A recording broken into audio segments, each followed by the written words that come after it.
Hi, this is Danielle Teal with Our Town Spotlight on KSMQ Public Television. I'm excited to have some guests join us and talk about Learning Pods in Rochester. It's hosted virtually at 125 Live, and our guests are actually, some are at home or at work, and of course, I'm at home too. So we're gonna dive right in and start talking about different ways that families are providing education within the confines of COVID-19, as well as how organizations are rising to the occasion to provide that support. Okay, everyone, are you ready? All right, here we go. Yeah. So we could start with you, Virginia, and then we'll go to each person. Just go ahead and share a little bit about yourself, where you're at, and what sort of offering your organization is providing. Yeah, absolutely. So I'm with the YMCA in Rochester, and we have actually been providing full day school age care since the schools closed down in March. And so we went through our summer, we went through, finishing the school year out, and then we went through the summer with full day school age care as well. And beginning this week, we started to provide something we've never done. I don't think anybody's done. And that's some full day care for parents right now with distance learning support for the kids. And so that's been very exciting. And we've got about 60 spots available at the Y each day. And the program's flexible, 1 to 5 days. And so we're just really thrilled to be part of the conversation today, to give parents more opportunities and to share more about what the Y's got available. And we'll circle back to you because that is a hot topic in the community right now. So I want to touch base with you on, as far as that goes as well.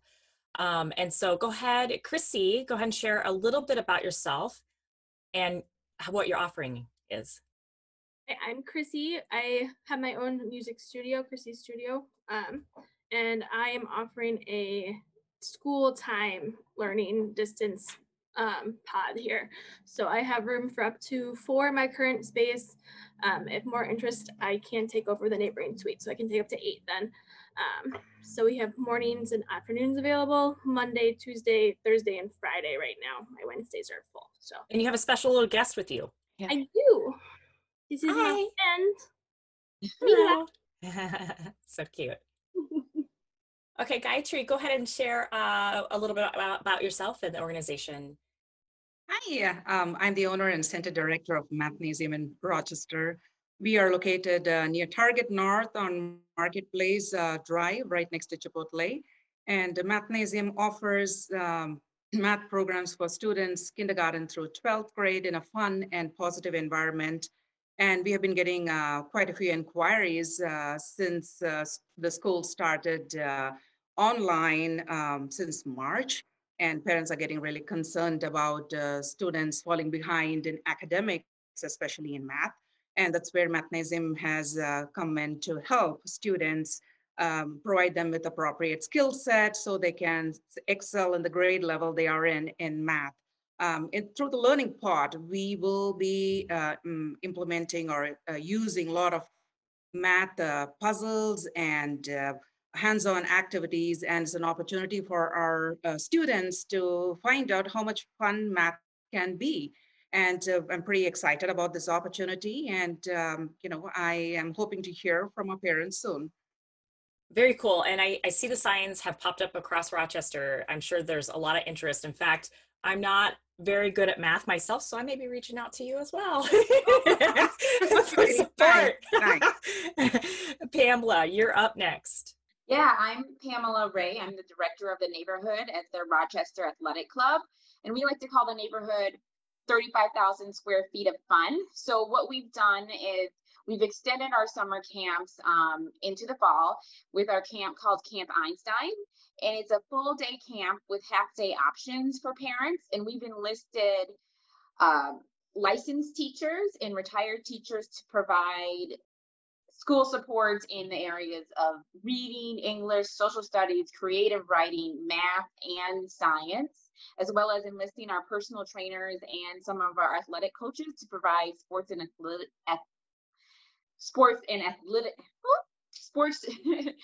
agility training. Yes, got it. I need to take a sip of my coffee. Sports and agility training for the kids. So we like to say education is an adventure. And we're just making education fun as we support parents during this challenging time. Perfect. Well, we got a really good overview of what each of you are doing within your organizations and offering. So let's dig into what does the upcoming school year look like for your organization? Are you incredibly busy? Parents are reaching out, families are reaching out. Let's hear a little bit about that, and anyone can take it away in that regard. Yeah, we have been getting a lot of inquiries since the school started the online sessions. And we are, right now, Mathnasium offers both in-center and online tutoring. And though most of our students are online, but there are still some students who feel that they don't get the personal touch online, so they want to come to the center to get the instruction. So we offer both online and in-center instruction. And this school year, we are hoping to help students who need that kind of a personal touch. And though our number of students per hour is limited to 10, so we're trying to extend our business hours to accommodate our parents' requirements. And I agree. We've been receiving a lot of inquiry, and parents have been grateful. We're focusing on in-person learning. So since SAC filled up in what I heard 8 minutes, a lot of dual working families didn't have options. So even though we are a private club, we opened our program up to non-members so that we can really provide a service to the community, because, it's just a challenge to find care during the middle of the day when both your parents are working, or if you're a single parent and having to work without having the backup of SAC. Mm-hmm. And Pamela, you touched on something that I think is really important. Is that there are maximum levels of what the organizations are able to accept as far as the child care and offerings. And so having options for parents and families in the community is really critical, with also the tiered approach of essential employees have that support and so forth. Virginia, you were going to say something. Yeah, I was just going to echo what both Pamela and what Gayatri has said too, is that, the parents they're just learning the last couple of weeks what school's going to look like for their kids. And it's a thing in our culture now that everybody's trying to figure out, if there's 2 adults or 2 parents in the household, who can be flexible with their schedule and who cannot. And if you're a single parent household, then that's even makes the whole process more complex. So we've been really happy to hear there's so many organizations, with the YMCA included, looking at ways to be flexible with parents. Like, how can we provide opportunities for parents to maybe just use it 1 day a week? Wednesdays, I think it was Gayatri that said that's been popular with us too. So our daily max is 60, but not, of course, right now at least, not all parents are using all 5 days. So it allows us to provide more for more parents based on whatever their needs are. And I'm sure Pamela's seeing that as well too. And then the YMCA has been able to offer scholarships. So the school district has been focusing on the emergency care families. And as Pamela said, they filled up their spots the first day they opened pretty quickly, and they're looking to expand that right now to offer more opportunities. So the Y tends to be more for the critical and essential care, that next level of it's open to everybody. But we definitely see more families that are, they just need to make sure that the kids have good quality care and they're getting the distance learning support they need. So, and it's a complex thing to do. Like at the Y, we've actually had to make sure we had enough bandwidth so that we could have multiples of kids actually on Wi-Fi all at one time. And making sure we're staying within the safety measures too, to keep all the kids in small pods throughout the day, and keep them so they pretty much only interact with their own pod. And with YMCA being a facility similar to Pamela's, where it's a membership based, we have members in the building too. So we've really pivoted and spent time. And like I said, we've been doing this since March. So we've had time to work through it, but we have designated spaces that are only available to the children. And when the kids are in the pool, or when the kids are in the gym, they're the only ones in those spaces as well too. So it's been it's a complex thing, not just for parents, but for us to all manage through too, to make sure our spaces are safe and work for parents' flexibility. This is a complex system that we're all managing through right now. It's incredible how organizations are rising to the occasion to provide this support. Chrissy, you epitomize what parents are currently doing right now, multitasking, working from home, and it's great to see that provided here. So share a little bit about what it's going to look like for your group. So I just kind of took over my studio space. I did group lessons before anyway, so I had that floor space. I'm still in the process of reorganizing my room a little bit so that I can get that distinct separation for the learning pod during the day. But just kind of section everybody to their own space. If we have breaks, we can go outside. There's a park down the street from here, so we might venture over there if everybody has like lunch break or something like that. But I'm really just here to help the kids with their distance learning process. So, so far I've had a student from Longfellow in here this week. So he got all the stuff done before lunch even and was good to go. So hopefully we can get some other kids in here and get that accomplished as well. That's great. So let's cover some precautionary measures. Obviously, you know, there's things that we need to do in the community to help make it safe for our children to, you know, attend facilities and participate in these activities. What is your organization doing to provide safety, but also for yourselves? So I've required masks since I've reopened in person. We were closed during the stay-at-home order. And then my trick also for that was finding stuff to actually clean with. Cleaning supplies were hard to come by, but everything gets sprayed down after everybody leaves. Usually I'm wearing a mask when I'm in here, so I have to clean this space once I'm done talking. And then everybody has to wash their hands. I carry hand sanitizer around, so if I see somebody touch their face or something, they just get it put in their hand. I don't even like ask. So the kids have been doing well with that, but it's been a little interesting as they try to adjust to all of those different rules too, especially depending on their age. So we also do the same thing as Christine said. So we also do social distancing, and we seat the students one per table. So there's sanitation every hour. Instructors are required to wear mask as well as a face shield, and students are required to wear mask, and we limit the number of occupants in the center to 10. We at the RAC, we were fortunate in 2018, we had AirFix installed, and it's an air filtration system that cleans the air every 30 minutes. And it hasn't been tested on COVID-19, but it's been tested on other strains of coronavirus. So that is just something that we already had in place that we can take advantage of now. And there's one in the neighborhood. We also do thorough cleaning. We have our camp counselors, so we have educators and we have camp counselors moving the kids around, and they have thorough hand washing and hand sanitation between each lesson, as well as we do health screenings every morning to make sure the kids are healthy before they come into the space. And we follow the order of all kids wearing masks inside.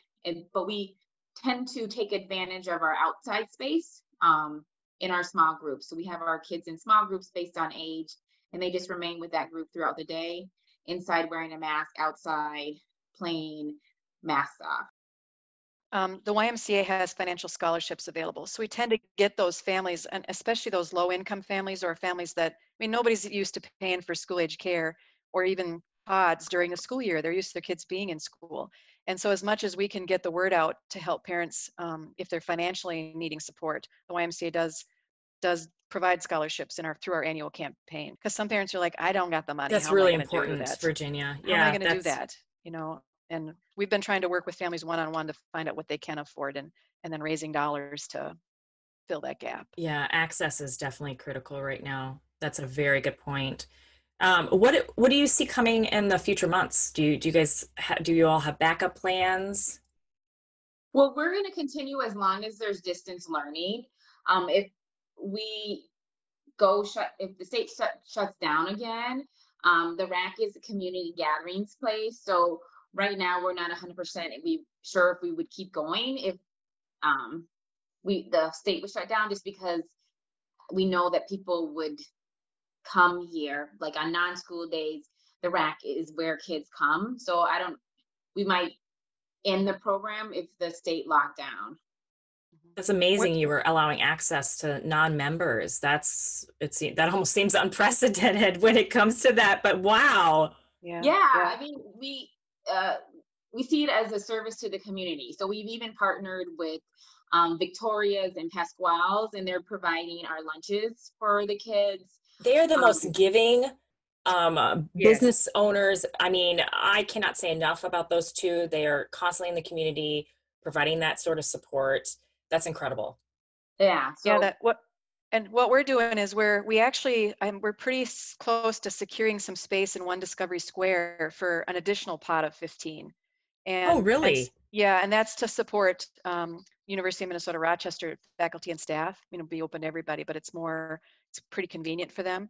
And so I'm really curious about gauging the demand here, because everybody is shuffling Right. and adjusting schedules and using parents and great places that have math support during the day or the rack. They're shuffling. So I'm curious where the demand will end up. But we're still having conversations about other spaces that we maybe be able to expand, just in case. I heard the school district might make a decision on whether they go full distance or not based on cases in Olmsted County. Yeah, that by makes sense. MEA. Right. So we should have some notice if there's going to be a higher demand and if they go full distance. So we're kind of keeping that. I'm still keeping those conversations going just in case, because I remember I shared all these things we're offering are not easy to offer. There's quite a bit of back work that needs to be done. Like, Pamela said too, when you are a community organization. I wanted to add something really quickly. What about the parent? I mean, I'm one of those parents that is permanently teleworking now, and my children are home. I mean, my little is going to go to school 2 days a week, but they're home, and during the day, it's like, how do they get that support? I'm not accessible. I'm in meetings all day, so I think that's something that that has to be considered too. There was a post about parents that are in a similar situation as me. How can we support our kids in that kind of dynamic and environment? Because we're not able to necessarily take them to a place, so to speak. So that's something to consider too for organizations, is how to support that target audience as well. Yeah, and I think sometimes if you're working from home, because like my husband works from home full time, and sometimes it's hard to be really productive and do distance learning. So that's why we're like Virginia at the Y, where you can pick the days that you want to drop your children with us, and then our goal is to have all of their work done by the time that they leave, so that when they come back, you all are going to be seeing my children real soon. Go all the way around, like just drop them off. An interesting thing too, Pamela. I think that as the weeks roll by, I think we'll see those full day options increase. Yes. Because I think there's a fair number of families that are going to be like, okay, we're going to give this a try. Exactly. And I'm going to see if I can make. So that's what I mean by the demand. I'm so curious what the true demand is going to be in like the next 3 to 6 months. For me, it's easier to have them here, but I've been doing this since March.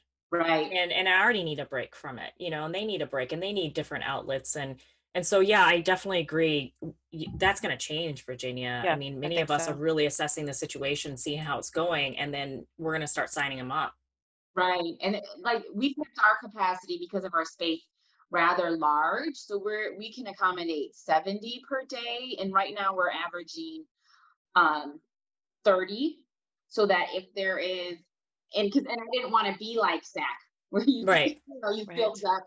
I wanted to be, if today was not a good day or you had a meeting, you could just drop them off at the rack and know that they would get 2 snacks and really good pizza or something. Yeah. As well as learn, and we're really, and I'm my background is in STEM, so I'm a big believer in doing math and science. So like today they're making slime so that they learn that these subjects are fun, right? So yeah. It'd be interesting to. Oh, go ahead. Like to add here is we have a 60,000 square feet of built up space here, so we are not worried about the space, and we are very conscious about the number of students we can have in a certain square feet. But I just want to make one thing clear: this is not a daycare. Our learning pods has a lot of educational aspect to it, and space is not a concern for us. So, it'll be a fantastic opportunity for the students to explore the learning pod. And to begin with, just like you said, because of the lot of uncertainties, we are opening the learning pod just on Wednesdays, because that's when the schools are doing online on those days. But Right. if it Yes. goes to the extent of school shutting down or things getting worse, then we will extend our service to other Very days, cool. and we can also do morning and evening or a full day service as well. Love that. Love that. What were you gonna say, That offers Virginia? I just was gonna say I love that because it offers flexibility. Yes. Parents do need something different. Yeah. I was gonna actually add sorry, I interrupted you, Gayatri. It'd be interesting, Danielle, is if you get us all back together in 3 months. Oh, yes. I And know. get an update, see how it goes. Yeah. And Yes. I Because agree. we're all trying to guess right now what to do. Right. and get a status check. We'll have black agree. eyes. We'll I be, know, we'll be completely exhausted. gray. None of us will have anything gray hair. And all the parents will be just fine. Another flexibility we offer is, if the parents have to work, we have rooms and internet connection. They can sit in the room and drop the kids while nice. they're having fun. Or they can get a discounted membership here and just hit the gym and get fit while the kids are having fun as well. So there's a lot of flexibility in this program that we offer to parents. Wow, you all have brought up some really valid information that's incredibly helpful. Virginia, go ahead. Go ahead. We've got a couple minutes left here, so go ahead and share that, and then we'll dive into the last part of this. I just wanted to say, look how far we've come. In March, we were all trying to figure out what is it that we're supposed to be doing. And now it's pretty much culturally across the nation in Minnesota. We all know that you need to wash your hands. You need to wear a mask. You need to distance 6 feet. You need to check health questions before people come into facilities. And people know they shouldn't be going into places if they've got any symptoms. So I just think that the cleaning protocols and all the safety measures, it's not just about the business doing that. People are taking responsibility and doing that themselves as well. So it's been very nice. We've come a long way. So really quickly, let's hear a few seconds on what you're hearing from parents and families. And then we're going to tie a bow on this by having you share what is your advice or wisdom for families as they participate. So go ahead and share the feedback you're receiving, and we'll go from there. It's widespan. I suppose you guys are all hearing that you have some parents that feel more comfortable with the safety measures that are being taken by their family and by organizations.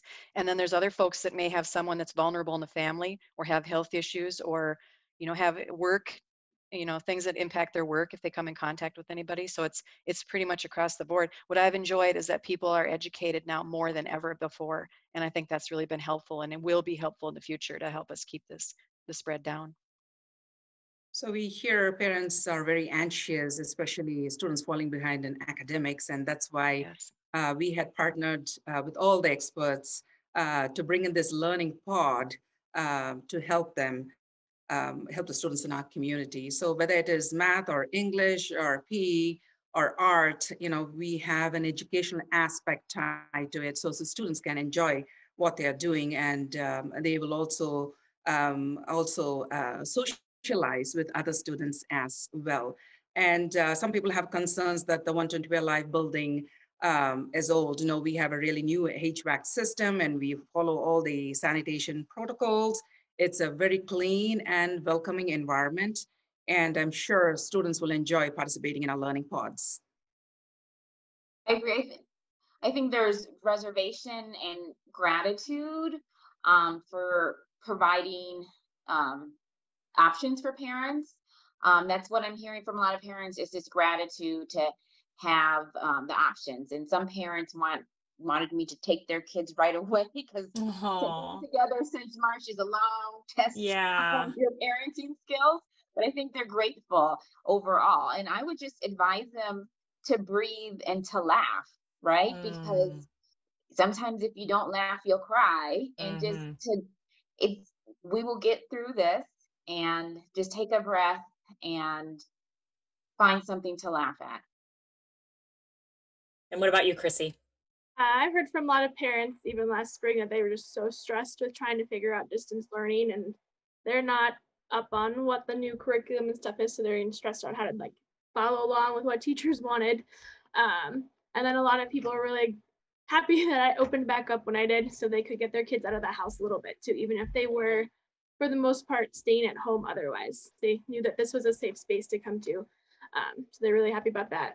And then the couple people I've had contact me about the learning pod that have signed up are just glad they can work while their kid is getting stuff done and have somebody to help them get through troubles and stuff instead of having to get mom or dad away from what they need to do. So parents, don't be afraid to ask for help. Yeah, and that's good advice. And so in one sentence, share your advice for families at the start of the year. Chrissy, go first and we'll go down the line. Don't be afraid to ask for help right when you need it. Don't wait for it to be a problem. And then definitely keep your options open for resources, since there's so many of us out here in the community willing to help you out. All right, Virginia. I was going to echo what Christy said. That was well said. I think parents should educate themselves, keep their options open, and communicate as much as you can so that you have a village that are helping support you through the process of figuring all this out. Pamela? I would just echo what I said earlier, to just take a moment and breathe and know that you can get through this, and that you do have options, that we're all here to support you, all of these different organizations, so that you do not have to do this alone. And Gayatri. Well, we are all in this together, and I know it's not easy for all of us, especially the children. So that's why we have partnered with all our experts to bring in this learning pod so they can benefit out of it. So whatever the situation may be, we are always there to help you guys and give us support. And if you want to hear more about our program or register for our program, please check us out on our website, 125live.com, or you can walk into our center and learn more about our programs, or email us or call us. You can find YMCA information on the web at ymcamn.org. That's MN as in Minnesota, ymcamn.org/Rochester. And in there, you'll see our information about our full day school age care. And you can find information about Camp Einstein on our website, which is racmn.com, racmn.com, or you can email me directly at Pamela at pray@racmn.com. So it's pray@racmn.com. All right. I'm available on Facebook. You can search for Chrissy. Or you can call or text the studio number 507-722-1778. Well, the best way parents can reach out to us is to stop by our center, which is located near Target North on Marketplace Drive, or you can check our website, www.mathnasium.com/Rochester. If you want to learn more about our learning pods, you can check 125 Live website, or give them a call, or send in your registration.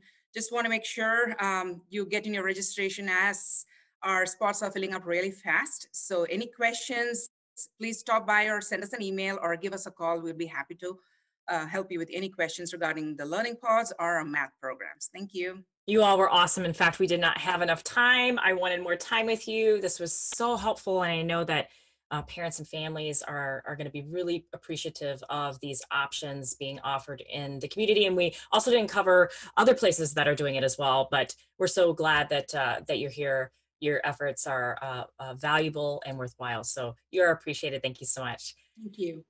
This is Danielle Teal with Our Town Spotlight, a new little show that we're sharing different things in the community that could help you and share information of what's going on. Thank you so much. This has been phenomenal. Our Town Spotlight on KSMQ Public Television, hosted by 125 Live.